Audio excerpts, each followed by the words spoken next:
बाळ, फ्रीजमधून श्रीखंड काढ ना. आम्ही पूर्वी घरीच बनवायचो श्रीखंड. त्याची चवच वेगळी होती. आता काय सगळं रेडीमेड.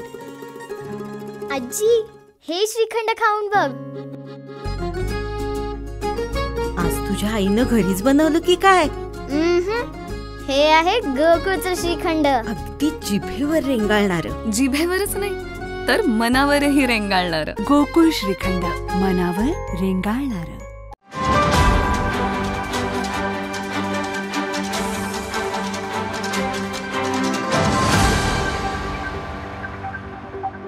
कोल्हापूर महानगरपालिकेचा भोंगळ कारभार एक 4 दिवसापूर्वीच्या पत्रकार परिषदेमध्ये आम्ही दाखवलाच होता.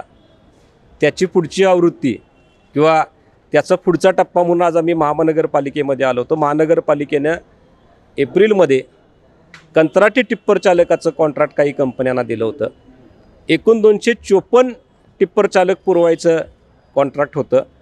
यापैकी आजपर्यंत कंपनीनं फक्त आणि फक्त 180 ते 190 टिप्पर चालक पुरवायचं काम केलं आहे. म्हणजे जवळपास 254 वजा 180 जर धरलं तर जवळपास 60 ते 65 बोगस कर्मचारी दाखवून या कंपन्याने महानगरपालिकेकडनं पैसे उकळायचं काम सुरू केलेलं आहे. गेले एप्रिल 2024 पासून अशा पद्धतीचं दर महिन्याला 64 कामगार जे जवळपास 25,300 प्रति कामगार या हिशोबानं जर आपण हिशोब घातला तर आज अखेर 1.5 कोटीचा ढपला या कंपन्यांनी पाडलेला आहे. याच्या संदर्भात उपायुक्तांच्या केबिनमध्ये आज आमची चर्चा झाली. त्यांना त्याबाबतचे ठोस पुरावे आज आम्ही दिलेले आहेत आणि लवकरच त्या कंपन्यांच्या विरोधामध्ये आम्ही कारवाई करू असं त्यांनी आश्वासन दिलेलं आहे. येणाऱ्या काळामध्ये या कंपन्यांचा कुठंतरी शिस्त लावायची या महानगरपालिकेला, या उद्देशानं या कंपन्यांचा ठेका रद्द व्हावा. त्यांच्याकडनं जे अतिरिक्त 60-65 कामगारांचं जे काही पेमेंट त्यांनी महानगरपालिकेकडनं फसवून घेतलेलं आहे, खोटे रेकॉर्ड करून दाखल करून घेतलेलं आहे, तर ते पैसे परत मिळावेत.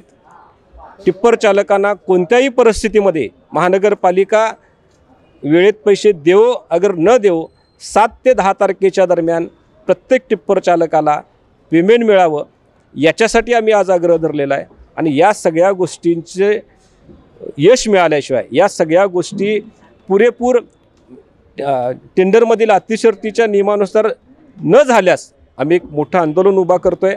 आणि आम्हाला खात्री आहे येणाऱ्या काळामध्ये हे जे काही डोमकावळे आहेत, जे यांनी खोट्या पद्धतीनं महानगरपालिकेकडनं पैसे घेतलेले आहेत, हे पैसे आम्ही नक्कीच वसूल करून दाखवू. अतिरिक्त आयुक्तांशी चर्चा झाल्याप्रमाणे जवळपास 10 मुद्द्यांवर आम्ही चांगल्या पद्धतीनं ज्याला आपण कॉन्क्रीट इव्हिडन्स म्हणू शकतो असे त्यांच्यासमोर सादर केलेले आहेत. आणि या 10 मुद्द्यांच्या अनुषंगानं येणाऱ्या काळामध्ये त्यानुसार टेंडरच्या अटी शर्तीनुसार कारवाई होणार.